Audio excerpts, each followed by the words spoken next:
शिवद्रोह यांना कुठल्याही स्वरूपाचा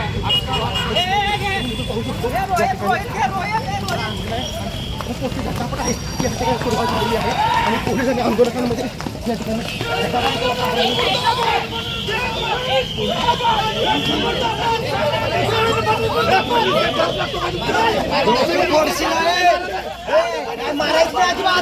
मारायचं अजिबात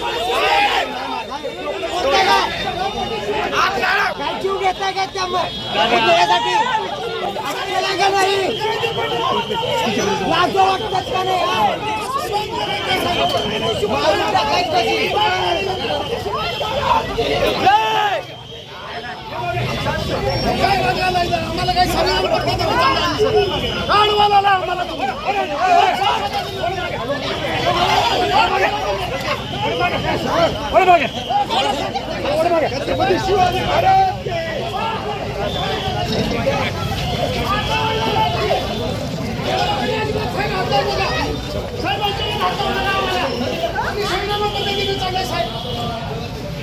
आत्ताची दृश्य आपण बघितलेच असतील. गोविंद पानसरे यांचा लिखित जो शिवाजी कोण होता हे जे पुस्तक आहे त्या पुस्तकावरून कोल्हापूरमध्ये 2-4 दिवस झाले प्रचंड प्रमाणात राडा सुरू आहे.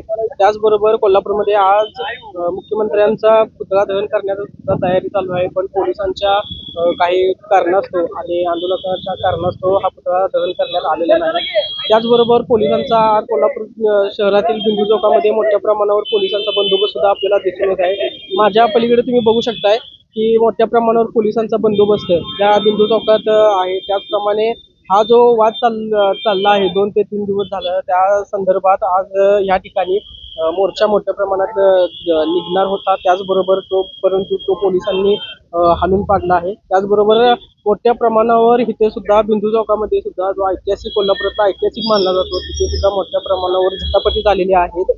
पुतळा जाळण्याचा प्रयत्न आंदोलकांच्याकडून करण्यात आलेला आहे. त्याचबरोबर प्रकाशक प्रशांत आंबे यांच्याकडून सुद्धा बुलढाण्याला जाऊन त्यांना हाणून पाडू किंवा आमदार संजय गायकवाड यांना घर में घुस के मारेंगे अशा प्रकारच्या घोषणा सुद्धा त्यांच्याकडून देण्यात आलेल्या आहेत. आता ह्या सगळ्या प्रकरणानंतर राज्य सरकार कशा प्रकारची भूमिका घेते, त्याचबरोबर जे शिवाजी कोण होता हे जे पुस्तक आहे ह्या पुस्तकासंदर्भात काही माहिती अजून समोर तशी आलेली नाही. त्याचबरोबर मोठ्या प्रमाणावर कोल्हापूरमध्ये ह्या गोष्टी घडणे हे साहजिक झालेलं आहे. हे प्रकरण कुठेपर्यंत जात आहे, या प्रकरणाला किती वाव मिळतोय, त्याचबरोबर ह्याचे पडसाद लोकांच्यावर तसेच दुसऱ्या लोकांच्यावर, इतिहासकारांच्यावर आणि शिवप्रेमींच्यावर कसे उठतात हे पाहणे महत्त्वाचे ठरणार आहे. कॅमेरामन ऋषिकेश पाटील सोबत मी साजिद पिरजादे, तरुण भारत, कोल्हापूर.